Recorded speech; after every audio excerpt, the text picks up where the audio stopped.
Ahora sí. Bueno, bienvenidos, bienvenidas a todas, a todos, a todes, ¿por qué no? ¿Cómo les va? Bueno, estamos acá desde la sede del Senado. Muchísimas gracias desde ya a los chicos que nos están acompañando en la técnica y la verdad que nos están tratando muy bien. Estamos maravillados con el equipo tecnológico que tienen y tratando de ver que salga todo bien. Esto es un poco Narrativas en Conflicto, una idea que nació desde los chicos del Senado, desde Vicegobernación, para hablar en torno al Día del Periodista y ver un poquito qué es lo que podemos pensar desde acá, desde Catamarca, desde los que hacemos periodismo, de los que estamos haciendo también comunicación en las instituciones, así que ojalá que podamos hablar un poquito de todo esto. Antes de eso nos dijeron que tenemos un saludo en este caso del vicegobernador Rubén Dusso, así que vamos a ir con eso primero, agradeciéndoles por supuesto y después arrancamos. En el día de mañana, 7 de junio, se cumple el Día del Periodista y no quería dejar pasar esta oportunidad para darles un saludo a todas las periodistas y los periodistas que tan noblemente día a día informan a toda la población de todas las noticias que van ocurriendo con los distintos temas, ya sea los temas de la pandemia que nos está ocupando tan bravamente en estos momentos, como las noticias que tienen que ver con la política, lo social, lo minero, lo productivo. Y bueno, tenemos muchas esperanzas que a pesar del momento que estamos viviendo, poder hacer cosas muy importantes para Catamarca. Un saludo a todas las periodistas y periodistas y que disfruten de su día en el día de mañana. Un abrazo a todos. Ahora sí, muchísimas gracias por supuesto y con este saludo, obviamente el abrazo extensivo a todos los colegas, los de Capital, los del interior provincial, el abrazo por supuesto el día de mañana, pero lo empezamos a hacer desde ya. Bueno, presento a mis compañeros, porque ese también es mi tarea en el día de hoy. Tengo a mi lado, ya sé cómo se llama usted, pero lo quiero leer igual porque no me quiero confundir por las dudas. El licenciado Diego Javier Varela, jefe de redacción del diario El Ancasti y uno de los editorialistas, si no el más importante de Catamarca, uno de los más importantes, así que le vamos a dar la bienvenida. Muchas gracias, muchas gracias. Espero no estar. Favor que me hace. Favor. Sí. También con el licenciado Benjamín Ascoeta, que está trabajando en la Dirección de Desarrollo y Participación Ciudadana, también licenciado en Comunicación Social, que nos va también a dar su mirada en torno a lo que es la comunicación dentro de lo institucional y desde el gobierno también. Y por mi parte, para quienes no me conozcan, Lucía Costa, periodista, conductora de la televisión pública, feminista y también miembro del colectivo de periodistas feministas de Catamarca, las Eulalias, así que desde todos esos lugares es donde hablo, gracias corazón. Así que bueno, esa es un poco la idea. Narrativas en conflicto, un título que digo, da para pensar muchas cosas y como subtítulo les pusimos como bajada el rol de la comunicación y el periodismo en un mundo entre paréntesis que yo ya pondría en cuestión todas estas cuestiones, todos estos títulos, si es de verdad que tenemos un rol, cuál vendría a ser ese rol de comunicar y particularmente de los medios y por qué decimos que es un mundo entre paréntesis. Diego querido, habíamos prehablado con los muchachos para ver de qué manera arrancábamos esto y decíamos, ¿no? Pensar la comunicación y el periodismo en medio de esta pandemia, pero al mismo tiempo pensarla desde la infodemia, que es también un término que no sé si está todo el mundo familiarizado, pero que es interesante. ¿Vos cómo lo nombrarías si lo querés empezar a definamos la infodemia. La infodemia es una palabra que se ha puesto muy de moda ahora, que es la proliferación anárquica y discriminada de información y de datos sobre la peste, esta peste global que es el coronavirus que aqueja al mundo, que es un fenómeno problemático en el sentido que entre todos en ese cúmulo de información que circula a gran velocidad se filtra mucha información que es falsa, tal cual, o calificada como falsa. Yo estaba leyendo para esto, para intervenir en este debate, para estar a la altura de los contertulios, y me voy a permitir recomendar enfáticamente la lectura de un artículo de una persona que tengo la suerte, que ha sido compañero mío en la facultad y que tengo la suerte que sea un gran amigo, un tipo muy talentoso, una pluma exquisita, se llama Roy Rodríguez y está en un portal que se llama ¿Qué? El título del artículo es Infodemias, algoritmos y la muerte del emisor. La muerte del emisor es el concepto que a mí me interesaba destacar como disparador, ¿no? Sí. Roy habla de un sitio específico, un sitio web que se llama World of Meters, Sí. que difunde gráficos y cifras que se confeccionan a través del algoritmo. Sí. Del algoritmo. Este es el sueño del tecnócrata, ¿no? Me parece que no hay intervención humana allá, allí. Hay una difusión muy acelerada, masiva de datos de diferente naturaleza sobre diferentes temas y hay un sitio, un apartado específico para este tema de la peste y de la pandemia. Estos sitios, esto es un ejemplo, no es uno de los más visitados, el Worldometers y hay varios, y estos sitios se caracterizan porque no tienen referencia directa ni sobre quiénes son los que lo hacen, ni cómo lo hacen, ni cómo procesan la información, y la información de estos sitios, que circula masivamente, se replica después por toda la red, e incluso la replican lo que son los medios tradicionales. Entonces el primer eje que íbamos a abordar nosotros acá era el de el rol o el funcionamiento de la comunicación y el periodismo dentro de lo que es esta infodemia, esta circulación acelerada de datos y de interpretaciones, de pronósticos sobre lo que va a pasar a través de, sobre todo, el espacio virtual y la configuración de ese espacio virtual y de una realidad, digamos, virtual al margen de lo que ocurre concretamente. Yo soy periodista, soy comunicador, pero me dedico a una función específica de la comunicación, que es la de hacer periodismo. Y creo que sí tiene un rol principalísimo la prensa en este marco, como referencia y como la posibilidad de ser un ordenador de esta circulación y producción anárquica de los datos, sobre todo lo que hace a la interpretación. Y por eso me interesaba el rol, el concepto de la muerte del emisor. Ni la infodemia ni la muerte del emisor son fenómenos nuevos. Sí, eso iba a decir. Son cosas que vienen desde hace mucho tiempo y que el ritmo de la peste, el carácter global de la pandemia, su gran capacidad de contagio, la gran capacidad de contagio que tiene el coronavirus, los ha hecho emerger y los ha puesto más en evidencia que nunca.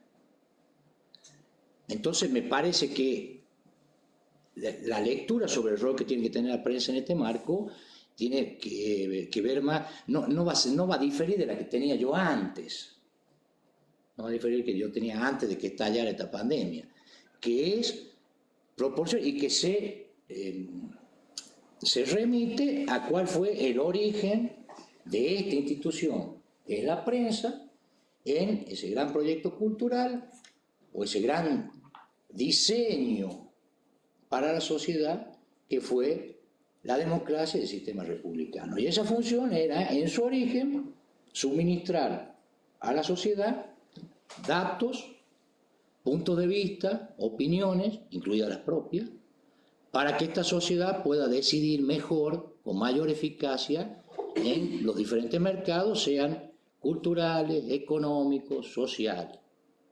Esta es la teoría. Y con el auge de las redes sociales y el desarrollo de las tecnologías informáticas, ese rol de la prensa empezó a ser cuestionado por la proliferación de múltiples actores. Cualquiera está en condiciones muy fácilmente hoy en día de colgar o de poner a circular información y sus puntos de vista, y eso desafía, me parece un fenómeno saludable. Me parece un fenómeno saludable porque desafía a la prensa y la obliga a releerse y a reinterpretarse y a adecuarse a ese ritmo que ha adquirido la realidad, y me parece que en ese marco la prensa debe tratar de volver a ese rol. Es más necesario que nunca que la prensa recupere ese rol originario, que a veces se cumple y a veces no, de servir como una suerte de orientación y de espacio de circulación de los diferentes discursos para que la opinión pública pueda configurarse con elementos, digamos, más o menos firmes y más o menos certeros. Cosa que se hace mucho más evidente, como decíamos, en esta pandemia, cuando circula mucha información interesada, falsa, y bueno, están los famosos fake news que nos han acercado, digamos, a lo que nos obligan, digamos, a estar más alertas que nunca para neutralizar su efecto. A mí me encanta porque de alguna manera, Diego, ¿te pongo decir Carpincho? Sí, cómo no. Casi me conocen quién soy, nadie me conoce por sí, ahí. no, como sí. Digo, no. Es también muy defensor del rol como originario. Yo no, o sea, lejos, me parece. Y a todo lo que dijiste le puse como signo de pregunta. Uno más corporativo. Quiero contestar. Sí. La función de ordenar le pongo muchos signos de pregunta. Recuperar el rol originario también. Bueno, no sé, Benja, ¿por dónde retomarías? Bueno, me parece que el amigo Carpincho abrió mucho el juego, digamos, sí. Tocó muchísimos temas y de tratar de acomodarme para contestar. Coincido que el sustrato donde trabaja la prensa y los medios de comunicación es la democracia y nunca hay que olvidarse de eso, nunca hay que perder de vista eso. Pero digo, hablando de la infodemia, creo que los medios no han hecho, digamos, también son parte de esa infodemia, no solamente está construida desde las falsas noticias y, digamos, creada por emisores que no trabajan en los medios, que no son periodistas. Entonces digo, si lo ponemos en un plano, a mí me parece que la pandemia lo que despierta son dos cuestiones muy claras relacionadas a esto. Una es mucho público tratando de volcarse de nuevo a los medios. Se dijo que los medios habían perdido credibilidad, lo dijo el amigo Carpincho acá. Tratan de volcarse de nuevo a los medios, las audiencias, buscando una voz autorizada. Me parece que los medios aprovechan eso y ponen en escena o ponen en flor de piel la cuestión de las falsas noticias o las fake news. Soy muy malo para pronunciar el inglés. Como si el único origen que tuvieses fuera de trolls o, insisto, gente que no está en la prensa. Entonces revalorizan ese valor de la verdad, digamos, desde los medios de comunicación. Y a mí me parece que los medios históricamente han sido grandes hacedores de muchas estrategias de desinformación. Hoy tenemos un claro ejemplo, me parece... Y al revés también. También. Y al revés también. El medio más grande de Argentina, el medio más grande de Argentina claramente milita un modelo económico más que una libertad de prensa. Y creo, digo, con esto cierro, ha sido coherente, si se quiere, con la situación actual o anterior a la pandemia, sobre todo de Carpincho, nada, vivimos en sociedades donde todo es efímero, digamos, la información vuela, desaparece. Yo creo que muchas veces hay tratamiento vulgar desde el lado de que las cosas se abandonan o se olvidan, no hay contexto, no hay explicaciones. No obstante, digamos, sin embargo, hay hechos que permiten encontrarnos y reinventarnos, digamos. Creo que la pandemia es uno, sobre todo desde el lado que la comunicación, y de esto estoy convencido, tiene inevitablemente un devenir constante, digamos, un carácter performativo que me parece que hay que en todo momento trabajarlo. Digamos. Tal cual. A mí me pasa que siento que estamos hablando del periodismo como si fuera alguna cosa, una especie de burbuja trabajando sobre el resto de la sociedad. Y lo cierto es que las redacciones, los lugares donde... A ver, yo trabajo en un lugar claramente privilegiado, pero la mayoría, o sea, el periodismo está recontra mil precarizado, lo sabemos absolutamente todos. Entonces le estamos pidiendo al periodismo una cantidad de cosas que hoy no se puede hacer cargo cuando tenés que llenar 6 páginas y no tenés mucho tiempo de profundizar o le tenés que sacar la noticia ya. O sea, me parece que estamos hablando le estamos pidiendo al periodismo un montón cuando las condiciones no están dadas por lo menos... ¿Quién está pidiendo? Le estamos pidiendo un montón en esto de ordenar la información, cuestionar, recuperar el rol originario. Para mí no se hace periodismo como se hacía antes. No, evidentemente, porque justamente el cúmulo el volumen de información y la velocidad en que circula esa información, independientemente que puede ser cierto, súmele esto, la precarización del oficio, lo que gana un periodista, obedece precisamente a una ley de la economía. Mientras más abunda un producto, es más barato. De manera tal que hoy el desafío de la prensa no pasa por buscar la información. En la anterior actividad acá mismo en el Senado, yo empecé a trabajar en el diario Nancasti en el año 1997. Siempre en la prensa gráfica se hacía el diario. Y yo salía y para el mediodía, a las 2 de la tarde, yo ya tenía lo que iba a escribir al día siguiente. Bueno, hoy eso es imposible, porque lo que yo tengo al mediodía, al día siguiente es viejo.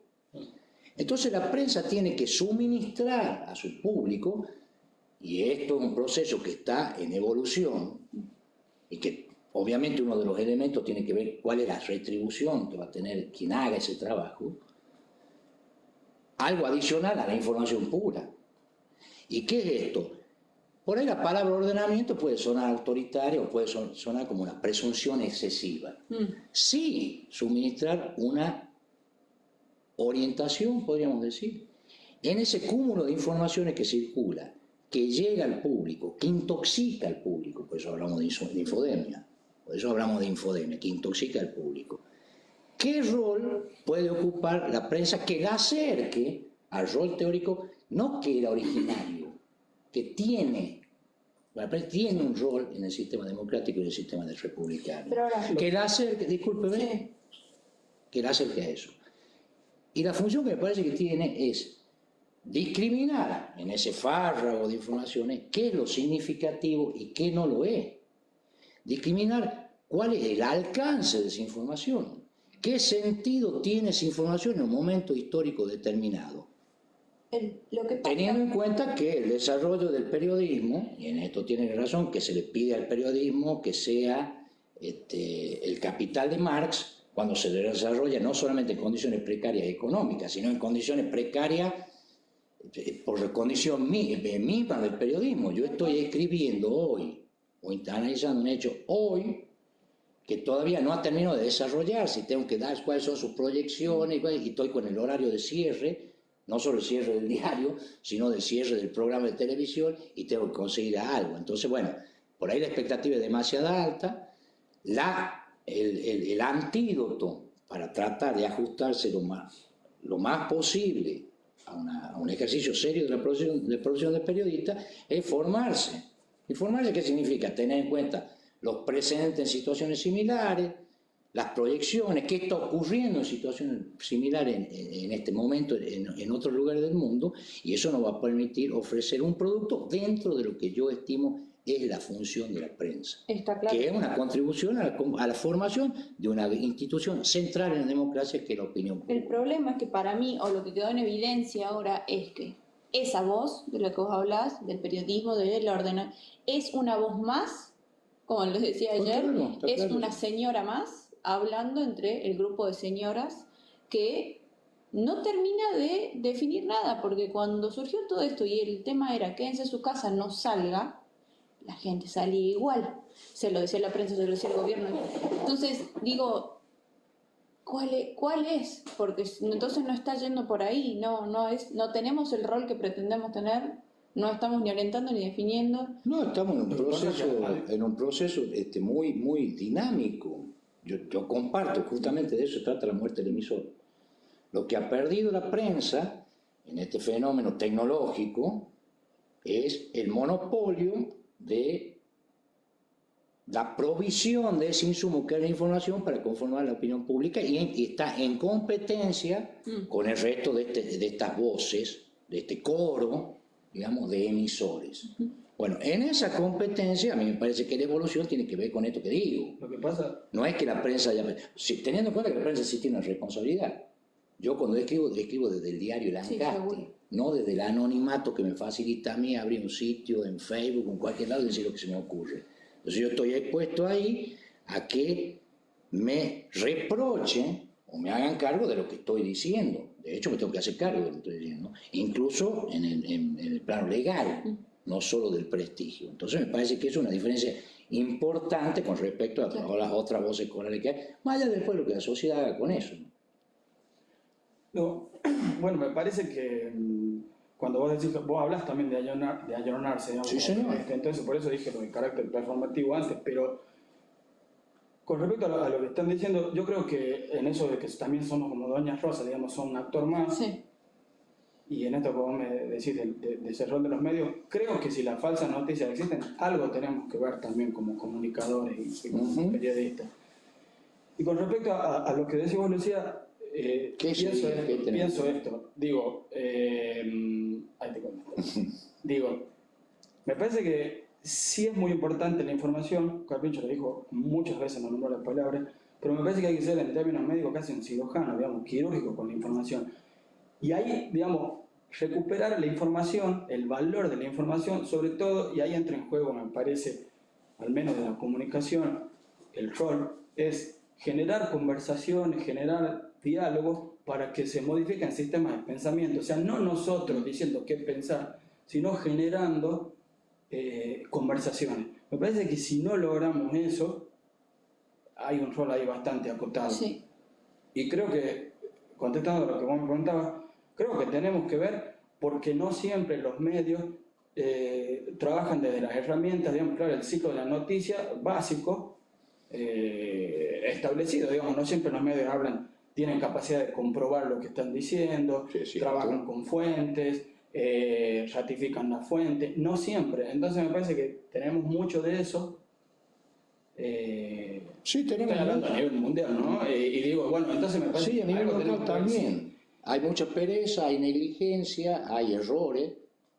También creo esto, en eso de que nos hemos convertido en otros actores, con este término, me parece que es momento para invitar a las audiencias a las conversaciones, digamos. Sí. Entonces, diversificar el menú. Digo, tengo una editorial y tengo un meme, tengo un líder de opinión y tengo un influencer, tengo crónicas largas y puedo tener un youtuber también. Me parece que es inevitable la lucha por la enunciación, digamos, la soberanía comunicativa, hay que trabajarla, hay que traerla a discusión, si no van a ser cada vez más amplios los espacios que desde la muerte del emisor toman el rol de prensa, digamos, toman el rol de verbalizar o construir sentido. A mí me gusta esta parte como para darle lugar a lo que otro que habíamos planteado, que es el problema de la construcción de la verdad. Claro. Y que, a ver, o sea, justamente en esto de la diversificación de los emisores, para mí todos están planteando una porción de verdad. Y o sea, eso ya... es que quien detenta la verdad tiene el poder. Digamos. Ahora, ¿por qué nosotros tendríamos que ser o asumir el rol de la verdad? O sea, no, eso es que no es eso el planteo. No es ese el planteo que yo estoy haciendo. Primero, bueno, lo dice el título. La verdad no es algo dado. No es algo que esté ahí y que nosotros tengamos que descubrir. Sino que es una construcción que surge precisamente de este diálogo que plantea Benjamín, de esta circulación, de este litigio. El título de este evento se llama Narrativas en conflicto. De este conflicto se van a partir de las contradicciones, de las peleas, de las disputas, se van construyendo a verdades y vamos evolucionando. Yo quiero poner un ejemplo ya que sirve. No solo sirve, sino ya que ha dicho Lucía que es feminista. Bueno, hasta el año 2013 creo. Dígame. 2013 o 2013 creo que no existía el femicidio. O sea, por ejemplo, exactamente, no existía el femicidio, nadie decía... Exactamente. Entonces, en el año 2013 se sanciona, ¿no? Catamarca tiene el honor de haber sido la primera provincia donde se dictó una sentencia por femicidio. Bueno, en el año 2013 no existía el femicidio. De ese diálogo del que participa la prensa, incluso a veces se resiste la prensa porque la posición que está empezando a perder como en ese monopolio que tenía para suministrar la información, para conformar las opiniones públicas, implica una pérdida de poder muy importante. En esa interacción con el público, apareció el femicidio, se fue instalando la lucha feminista y hoy en día son impensables muchísimas cosas que ocurrían hasta hace 15 años. Yo no me imagino, por ejemplo, hoy que Carlos Monzón pudiera ser un ídolo popular. Hoy. El Bambino Veira. O el Bambino Veira. Bueno, pero... Hoy, o le digo más, Olmedo, que si surgiera, no estoy hablando de lo que han hecho en el pasado porque son productos de una época. Hoy yo no me imagino porque a la primera de cambios merecerían el repudio y la repulsa social. Eso es producto de la lucha, obviamente, del feminismo y de una adaptación de los medios, de la industria del espectáculo, digamos, de los actores que conforman ese universo que son los mediáticos, a esos movimientos que se van dando en la sociedad. A eso me refiero yo. Cuando hablamos de construir la verdad, hablamos de promover este diálogo, este intercambio y de insertarse como prensa y con la misión específica de prensa.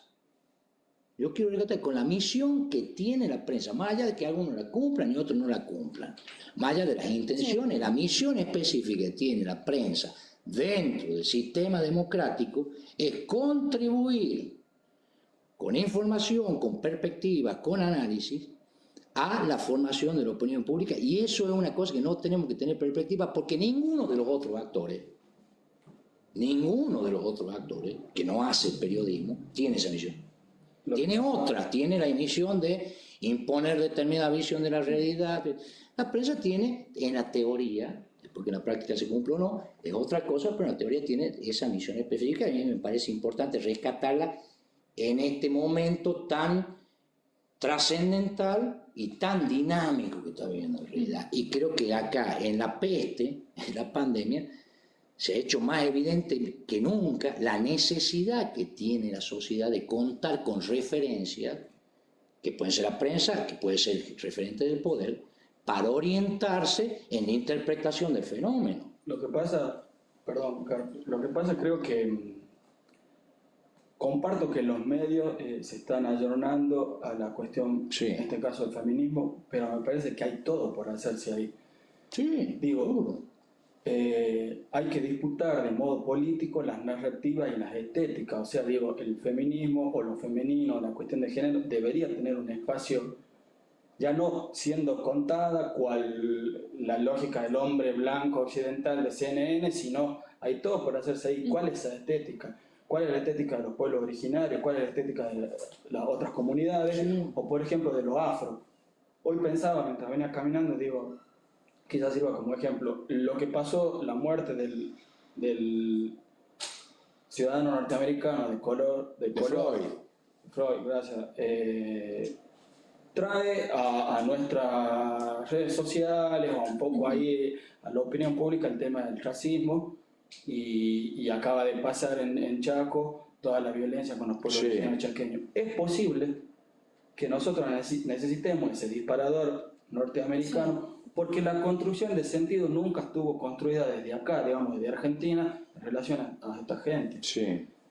Entonces digo, está bien, hay un ayornamiento, hay una necesidad de visibilización, pero claramente creo que no alcanza. Esto no lo digo como respuesta a vos, porque tampoco estás levantando esa bandera de que no tenga más lugar, pero digo, me parece que ahí hay una disputa que hay que dar desde la comunicación. Y con respecto a eso, la verdad, también me parece, hay un ejemplo que está clarísimo que también surge en la pandemia. El diario digital, el Big Bang News, de argentino, me parece a mí aprovecha la coyuntura de esto de que la gente necesita buscar una voz autorizada y habla explícitamente, dice, ¿cuánto vale la verdad? Pregunta, uno cada vez que ingresa, ahora dice, ¿cuánto vale la verdad? Y ¿cuánto va a donar? No a donar, bueno, suscribirte, sale tanto suscribirte, para leer la verdad. Y digo, y no es azaroso que lo hayan puesto, no son estúpidos que trabajan porque sí o lo ponen ahí. Digo, me parece que están identificando una cuestión coyuntural. Y que digo, ¿qué es el sustrato que les permite esas cuestiones? En la que estoy totalmente en desacuerdo, ¿no? Que se adjudiquen la verdad. Un ejemplo con esos términos que me parece interesante, es, también sucede en Estados Unidos, en Maryland, hay una oficina, se creó una oficina de coronavirus de Maryland, y una falsa noticia dice que hay una inyección de detergente que mata el virus. Y esto que parece que nadie se va a comer ese sapo, que nadie va a creer en eso, si los medios o las falsas noticias o las redes sociales empiezan a generar toda una sensación, un escenario de pánico, miedo, riesgo, el pensamiento mágico, la irracionalidad aparece, surge. Y esa oficina recibió más de 100 llamados relacionados a esa práctica. Entonces digo, lo que pone en cuestión, y en algún momento vamos a tener que discutir esto, es esa mala praxis comunicativa. En términos de la pandemia, casi como mala praxis médica, porque puede terminar en la muerte de alguien, un ser humano. Sigo muy cuidadoso con esa cuestión de la verdad.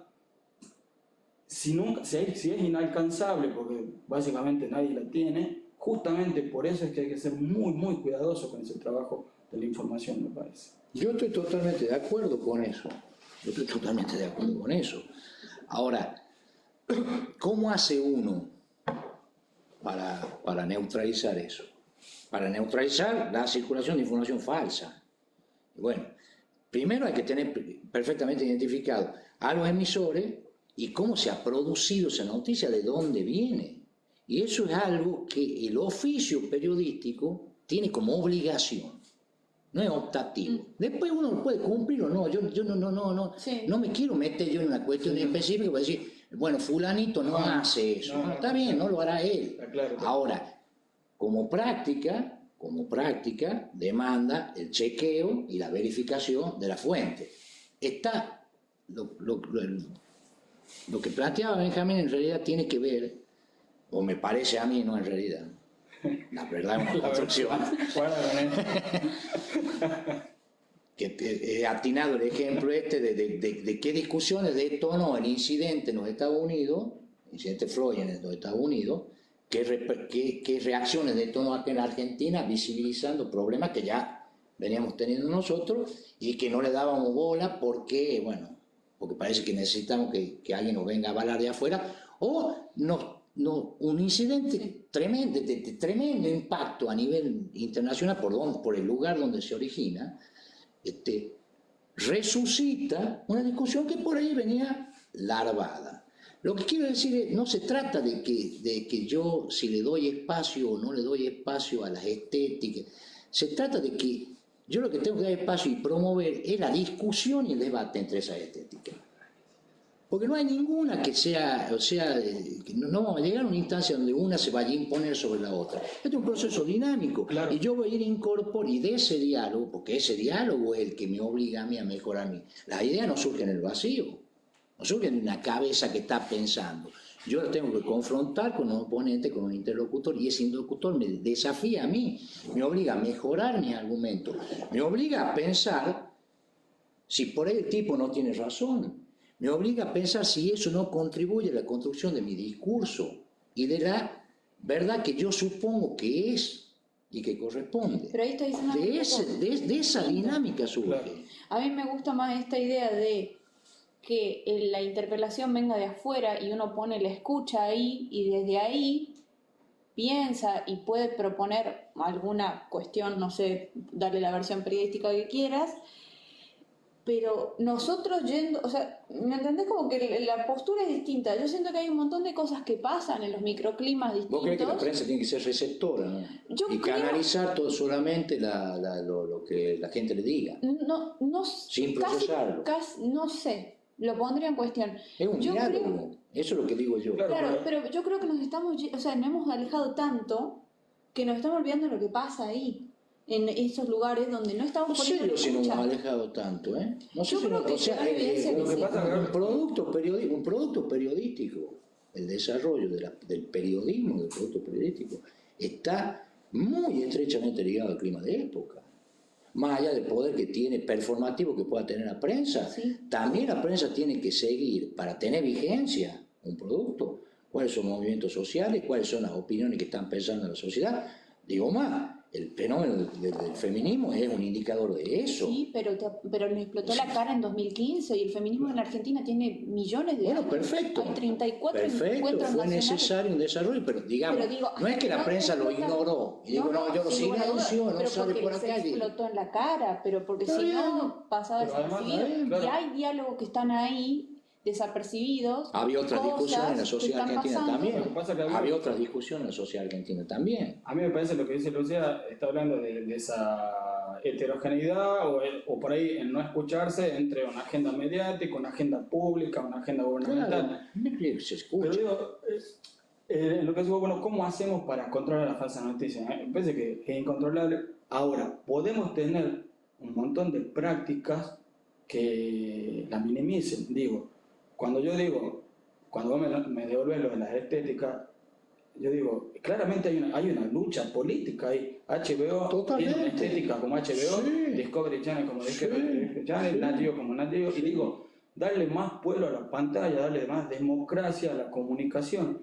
Entonces ya no es solamente el medio poniéndose, yo te digo esto y vos lo receptás, sino, no, vení vos, habla desde el medio, vení vos y tenés tu programa, tenés tu escritura, a eso me estoy refiriendo. Y creo, eso por un lado, y la otra es la forma de romper las falsas noticias, que acá queda en evidencia, es cómo comunicamos la incertidumbre, Sí. cómo trabajamos en los desastres, cómo trabajamos en los riesgos.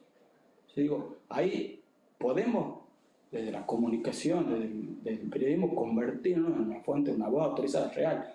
Si le damos toda la información a la gente, si somos muy cuidadosos con el lenguaje, si hablamos en potencial, si decimos, bueno, este avance científico tiene tal demora, este avance científico ha sido probado en animales, todavía no en personas, porque no sabemos todavía de la transmisión, digamos, la ciencia no se pone de acuerdo con barbijo, con gimnasia, con horas de cuarentena. Lo único que nos va a salvar es ese tratamiento del lenguaje. Las falsas noticias muchas veces no tienen nada de todas estas cuestiones y trabajan en otro lado.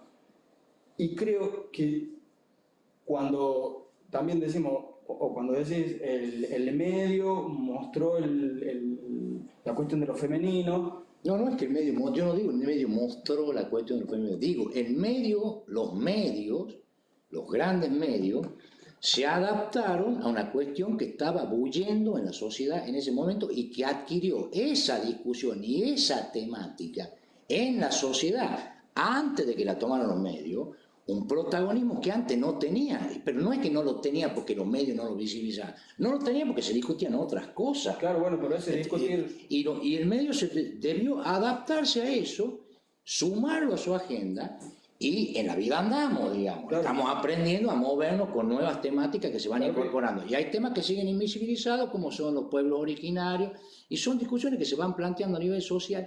Y el proceso, lo que yo quiero señalar acá es que el proceso, a mí no me parece que haya poca posibilidad de que las luchas se muestren. Me parece que hay muchísimas posibilidades, que hay muchísimas más posibilidades que antes.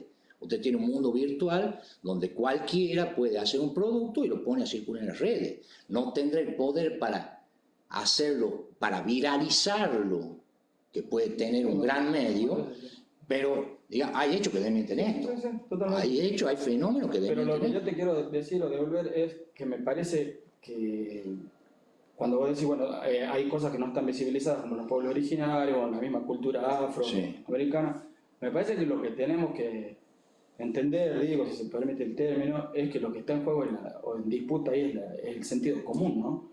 ¿Quién monopoliza ese sentido común? Sí, señor. ¿Quién hace esa acuerdo. construcción hegemónica? Entonces a eso es que cuando yo digo, demos más democracia a las pantallas, tiene que ver con eso, que ese sentido común se dispute.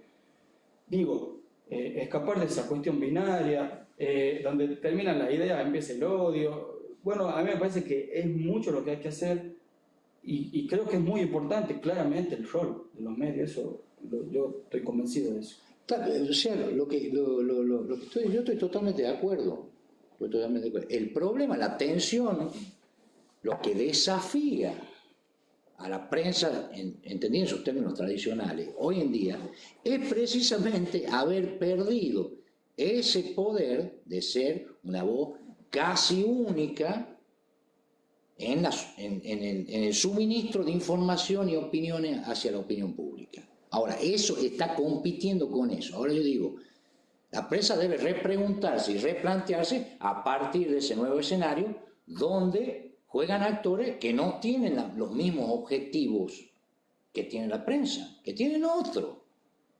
Entonces me parece que eso ahí es donde hay que hacer hincapié y hay que trabajar. Yo no termino de tenerlo claro muchas veces. Yo también me siento desafiado y por supuesto es una cuestión de preguntas permanentes que nos hacemos en torno a nuestro rol. Yo no estoy diciendo que la prensa se tiene que poner en un papel paternalista donde diga, mire, yo tengo que recuperar ese sitial de emisor único de la verdad. Pero es que no sé si nunca lo perdieron también, Diego. O sea, debería decir algo. No sé, para mí el rol de la prensa teórico, la prensa en teoría, en otras ocasiones funcionariada, pero en teoría es un contrapoder. Es un límite al poder del soberano, como es el poder legislativo, por ejemplo, como es el Poder Judicial, por ejemplo, como es la opinión pública, es para limitar la arbitrariedad del soberano. Esto tiene un desarrollo muy irregular. Sí. Y quiero recordar, ya que hablamos de la pandemia, que uno de los mecanismos preferidos de cualquier dictadura, de cualquier proyecto totalitario, es el apagón informativo y monopolizar la emisión de información hacia el público. Yo me hago a veces esta pregunta, que es una ucronía, ¿qué hubiera pasado?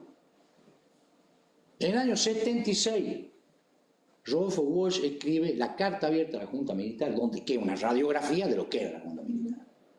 Y todos los grandes medios estaban sometidos a un apagón informativo, porque estaban sometidos a censura. Entonces esa difusión se tenía que hacer en forma clandestina. Me pregunto, y ya asumiendo, digamos, la posición que está sosteniendo Benjamín, ¿cuál hubiera sido el desarrollo si en esa época había redes sociales? Todo fenómeno tiene una cara positiva, tiene cara negativa, tiene cara neutra. Y lo que me parece importante es analizar a todo, hacerse como medio periodístico de esa herramienta, y va a depender cómo nosotros utilicemos esa herramienta y para qué la utilicemos. La valoración, si se quiere ética, si se quiere política, si se quiere moral, pues yo la puedo utilizar para difundir, para promover esto, para promover la democracia, para promover la concordia, la solidaridad, o la puedo utilizar para controlar, o la puedo utilizar para someter, la puedo utilizar para combatir la inteligencia. En este momento hay una discusión muy álgida en Argentina, muy álgida, que está en torno a la cuarentena, en torno a la continuidad de seguir con la cuarentena o no seguir con la cuarentena, cuáles van a ser sus efectos económicos, cuáles son sus efectos reales sanitarios, si es razonable, si no es razonable. Si uno se va a los debates en las redes sociales, en el Facebook o en Twitter o en Instagram, uno lo que ve ahí son compartimientos estancos. Totalmente. Yo no veo ahí diálogo. Yo veo que los tipos que están a favor de la cuarentena se juntan con los tipos que están a favor de la cuarentena. Y hablan con los tipos que están a favor de la cuarentena y se dan la razón entre ellos. Lo que pasa que también... Y los anticuarentenas pasa lo mismo. Y al que introduce un materia en la discusión, se lo sanciona. Con la sanción favorita, digamos. ¿Cuál es la sanción favorita en una red social? Te bloqueo. Me molesta lo que decís, me incomoda lo que decís. Como no tengo ganas de responderte, te bloqueo, que es absolutamente lo contrario que estamos haciendo nosotros acá. No, totalmente, pero... Vaya que me pone incómodo usted a cuenta. Usted a cuenta. También, lo que pasa es que pienso que, por eso lo dije antes, como funciona escapar del seminarismo, Claro. claramente. Establecer Sí, puentes tiene que ver con habitar escenarios de entendimiento, digamos, proponerlo a eso. Exactamente. Creo que también las cuestiones se polarizan, ya no solo por una cuestión de ecosistema, de redes sociales, sino porque tenés líderes políticos y ha estado claramente... Que juegan allí. Claro, no, digo, y promueven lo que, o crean, o generan, en realidad ese es el término correcto, lo que se llama sesgos de confirmación, digamos. La gente, si ya piensa por A y su líder dice A, siempre va a ser todo A y viceversa, digamos. Entonces, claramente los puentes están volados, pero insisto con esto. Hay que reconstruir. Hay que reconstruirlo, y la comunicación institucional, o digamos, de las organizaciones, tiene, digamos, epistemológicamente otra visión. No trabaja la información como un medio, no trabaja la editorialización, sino trabaja en establecer entendimiento, otro tipo de diálogo, otro tipo de sentido, otro tipo de narrativa. Trabaja bajo la planificación de la metodología por consenso. Entonces tiene que ver... Procurar ese encuentro. Catamarca tiene ejemplos de eso, al menos de que intenta hacerlo. El Consejo Político, Económico y Social es uno. Se presentan, por ejemplo, pasos como verbalizar posiciones, identificarse, pelear, consensuar y, como último estadio, acordar. Eso me parece muy bueno, muy beneficioso, independientemente que hay veces que las posiciones no concilian. No concilian, pero acuerdan en pos de algo mejor. Y me parece que eso es contarse distinto, eso es narrarse distinto, eso es disputar un sentido común, y eso es una función de la comunicación. De la comunicación. Yo estoy de acuerdo con eso, me parece bárbaro. Lo que pasa es que yo estaba asumiendo esto desde la posición, desde la función que yo cumplo. La función que yo cumplo o que intento cumplir. Sí. A veces bien, a veces más o menos. A mí hay algo que me surge que tiene que ver más a veces con lo pedagógico y lo educativo, que tiene que ver nuestro rol, pero ya no desde esa paternalidad de la que hablábamos, sino más bien desde una escucha. A ver, no puedo dejar de pensar todo estos días porque me han llegado un montón de mensajes, captura de pantalla de lo que está pasando en el FASTA, con las tareas que le dan a los chicos, capturas de ayer, de anteayer, o sea, sí. que claro, utilizan esta metodología del Scratch en redes y publican el contenido que se les da. ¿Y esa escucha dónde está? ¿Y esa mirada dónde está? O sea, ahí hay una cuestión puntual que está ocurriendo y digo, no hay nadie que esté mirando eso que está pasando, pero no digo desde nuestro lugar, que no hay un círculo de padres trabajando en eso, digo, nadie va a levantar. No hay compromiso. Y es tremendo lo que se está denunciando. Entonces, por eso digo, hay que utilizar también como un lugar mucho más pedagógico para explicar quizás por qué está mal una educación que plantea que los varones y las mujeres deben ser así, tal y cual. Porque quizá hay muchas cosas que no se las puede decir porque no se las entiende, porque desde la educación sexual, que ninguno de nosotros, me incluyo, hemos tenido en las escuelas, tampoco podemos. Entonces hay una cuestión también de empezar a ejercer un rol mucho más pedagógico para con esas cuestiones, y quizás no somos nosotros los indicados, son otros. Poner el oído ahí, dar voz ahí, porque ni siquiera es dar voz, ese concepto de nosotros poner me parece horrible, o sea, que hablen los demás también para poder entender por qué hay cuestiones que están mal. Para mí lo que está pasando con las denuncias de FASTA está mal y no hay quien esté poniéndole la voz de por qué está pasando muchas cosas malas en el lugar. ¿Me parece que no? Para mí, hasta ahora, lo que he leído, yo he leído muchas cosas respecto a eso, muy críticas. Me parece que estamos llegando a la médula de la cuestión. Pero poco efectivas. Entramos en otro concepto. ¿Qué poder tenemos también? Esa es la médula de la cuestión. El poder de la comunicación, y en el caso específico de la prensa, es visibilizar y difundir un problema, instalarla a la discusión. ¿Para quién? ¿Quién tiene que tomar nota de lo que pasa? En este caso, bueno, hemos puesto el tema de FASTA. ¿Quién tiene que tomar nota? ¿Quién tiene la potestad para intervenir ahí? Yo no la tengo, yo soy jefe de relación diaria nacional. ¿Quién tiene? No, digamos claramente, lo tiene el poder político de la provincia.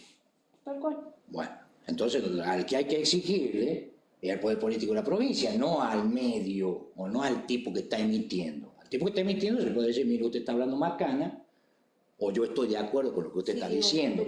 Pero sí hay un poder que tiene la posibilidad. A los padres de los chicos que no, están llevando. Bien, sí, se le puede explicar a los padres de los chicos, pero los padres del chico tiene que ir donde tiene que ir. Eso está clarísimo, pero si como sociedad no entendemos por qué hay cosas que se están dando mal, porque no hay una explicación clara de eso, O sea, para mí todo esto es colectivo, ¿me entiendes lo que quiero decir? Sí, Más allá de la bueno, demanda, es que esto estamos sosteniendo, que la construcción de la verdad es colectiva y la construcción de la identidad es colectiva, y hay muchísimas cosas que están ocurriendo en esta provincia, en el país y en el mundo, que son visibles, que son objeto de luchas muy intensas, de muchos años, no solo el feminismo, digamos, en muchos aspectos de la realidad, y que deben ser resueltas por quien se tiene que resolver en una instancia política, de litigio político. Totalmente. Nosotros tenemos que contribuir a que ese litigio se dé, a que no haya la posibilidad de que voces se silencien. Bueno, eso es lo que me parece totalmente, eso es lo que me parece que es nuestra función. Estoy totalmente de acuerdo, pero me parece que podemos, si se quiere, sofisticar modos, porque digo, mientras hablaba Lucía, pensaba en esto.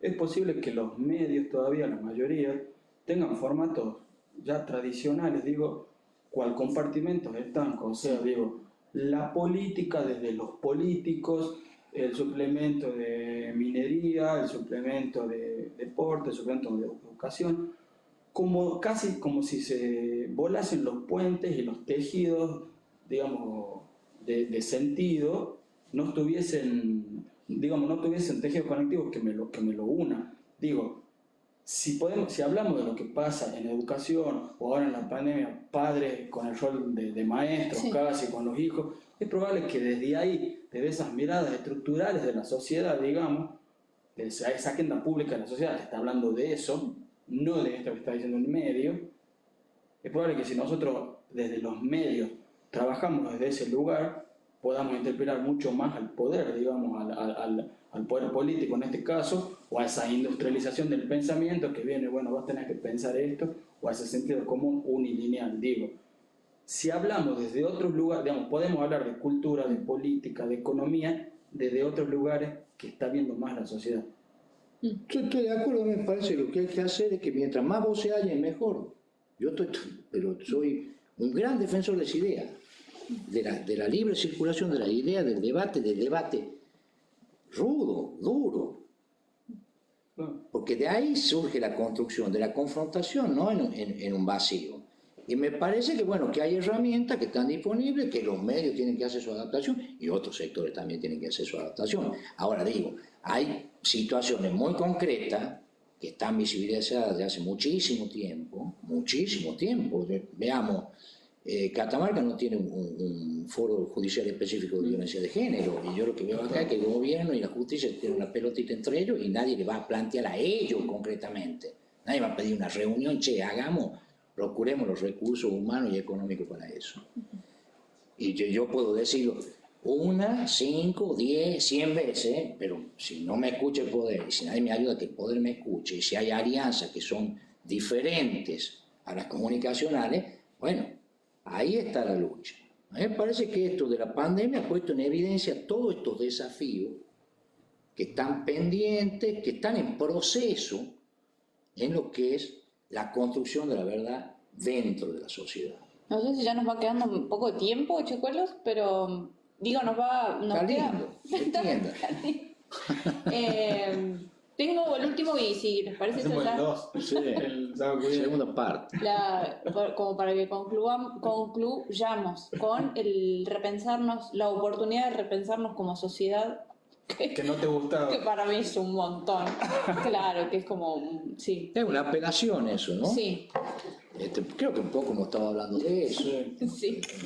En ese fárrago también me parece que como catamarqueños, como miembro no solo de la sociedad de la provincia de Catamarca, sino de una región del país, también es un desafío insertarse con identidad propia y con posición propia dentro de este universo, de este fárrago de noticias que están circulando, de información que está circulando, que es tan dinámico y que abre tantas posibilidades. A mí me parece que por ahí tiene que pasar esto de repensarnos como sociedad, y que de estas discusiones, de estos debates, van apareciendo problemas que cada uno los tomará y los procesará y veremos dónde podemos encontrarnos. Yo creo fuertemente que las diferencias son un gran punto de encuentro para superarse. No se venga. Vos decís, Benja. No, coincido con lo que dice. Haría hincapié o reforzaría la cuestión de pensarnos como catamarqueños. Me parece que tenemos que aprender a narrarnos como catamarqueños y pienso en este ejemplo. Yo escuchaba a Mujica que decía, por este contexto de pandemia, que las megaciudades, digamos, algo que ha quedado visibilizado es lo entrampadas que están las megaciudades y que los mejores lugares para vivir eran ciudades de menos de 300.000 habitantes. Bueno, me parece que hay una construcción ahí muy linda por hacer si se toma eso. Y me interesa, para cerrar esto, pensar en esto que hemos hablado del rol de la comunicación, del rol de la prensa. Creo que todo lo que viene por delante, sobre todo para la gente que está estudiando comunicación, que está en el periodismo, los que estamos haciendo estos roles aquí, es inevitable convertirnos, y ahí voy a usar palabras del colombiano Mar Rincón, investigador en comunicación, en expertos en rituales sociales contemporáneos. Me gusta eso. A la hora de leer una comunidad, a la hora de construir sentido, nos tenemos que convertir en expertos en rituales sociales contemporáneos. La tele es la tele, la radio es la radio, internet es internet, el celular es el celular. Romper esa lógica de que es probable que estemos hoy por primera vez en la vida que el medio se convirtió en mensaje. Digo, el celular es más importante. Dejamos cualquier cosa para ir a ver qué mensaje tenemos y capaz que es una tontera, pero dejamos de hacer lo que estábamos haciendo para ver. Me parece que ahí hay un desafío enorme, y todo por hacerse. Yo sumo cortito para ir terminando. Avisan cuando cuelgo a su chico y se cortó así ya. Que le sumaría eso, que para mí hay algo en la cotidianidad, y esto habla mucho también del feminismo más antropológico, que es una forma de hacer de política de las mujeres o de las feminidades, que es mucho más, es más cotidiano, es más en lo chiquito, en lo que está pasando en nuestras casas. Hay un montón de construcciones de sentido que no le estamos mirando para nada. Desde el hecho de la contadora, que despierta como un montón de cosas desde los vínculos violentos que estamos atravesando. Digo, ahí es micro, nos atraviesa a todos. Cómo se han repartido las tareas en esta pandemia, qué nos ha pasado a cada uno desde lo individual, desde lo propio, qué cosas se ponen en cuestión. Ahí, para mí, ahí hay un mundo no desandado del todo, que es por lo menos en mi lugar de interés y donde me pongo luego en un lugar de escucha total, porque para mí en esas están lo que viene. En este lugar donde no hay emisor, sin lugar a dudas, hay un montón de voces reclamando a gritos un montón de cosas, que para mí nuestra función, nuestro rol, es poner la escucha ahí. Yo me gustaría decir una cosita. Diga. La sociedad, sí, nosotros como comunicadores, necesita hacerse una pregunta. ¿A quién le conviene la muerte del emisor? Nos hagamos esa pregunta porque yo quiero rescatar entre la prensa y la comunicación, la facultad y la posibilidad de interpelar al poder. Y eso me parece que es algo a lo que ni la sociedad, ni los medios, ni quien ejerce la comunicación deben nunca renunciar, y me parece que los medios tienen que sostener la posibilidad de ser el canal de esa expresión, de interpelación al poder en sus diversas manifestaciones. Esto me parece importantísimo, y por supuesto esto incluye lo que vos estás hablando, lo que habla Benjamín. Me parece que ese es el gran desafío que plantea justamente la muerte del emisor, porque hay gente a la que le conviene, y sectores a los que le conviene mucho que haya muerto el emisor que los interpela. Y con esto cerramos. No sé si hay preguntas. Saludos, chicos. ¿Hay preguntas? Si no, feliz día del periodista para todos. No nos interpelan, nadie. Nosotros no. Si hacemos un saludo, perfecto. Nada, agradecer a todos los colegas, a todos, absolutamente a todos, y sobre todo a mis compañeras, mujeres que están poniéndole un montón de cuerpo y disputando lugares también. Ya sé que para muchos dicen, ay, pero si está lleno. No, todavía las narrativas siguen siendo muy masculinas. Así que, bueno, nada, por un periodismo más feminista. Bueno, yo muy agradecido por este espacio. Benjamín, sí, ha sido un gusto, un placer compartir con ustedes. Muchas gracias al Senado por habernos brindado esto. Y un saludo y un abrazo fuerte a todos los colegas en el día que se celebra mañana. con esta intención, ¿no? Claro. Que sigamos cumpliendo de alguna manera ese rol de interpelar a los poderes fácticos, políticos, institucionales, a los discursos establecidos. Exactamente. No me gusta lo establecido. Debería ser una consigna de la prensa y de la comunicación en general. Benja. No, nada, breve, hago extensivo los saludos. Gracias, chicos. Comunicación y prensa, vicegobernación en el Senado. Excelente laburo. Feliz día para mañana también a todos los colegas y ha sido un placer para mí y Sí, me parece que necesitamos mucho más de estas cosas y con otra gente también. Sí, abrir el juego, tal cual. Perfecto. Nada más, gracias. Muchísimas gracias. Gracias.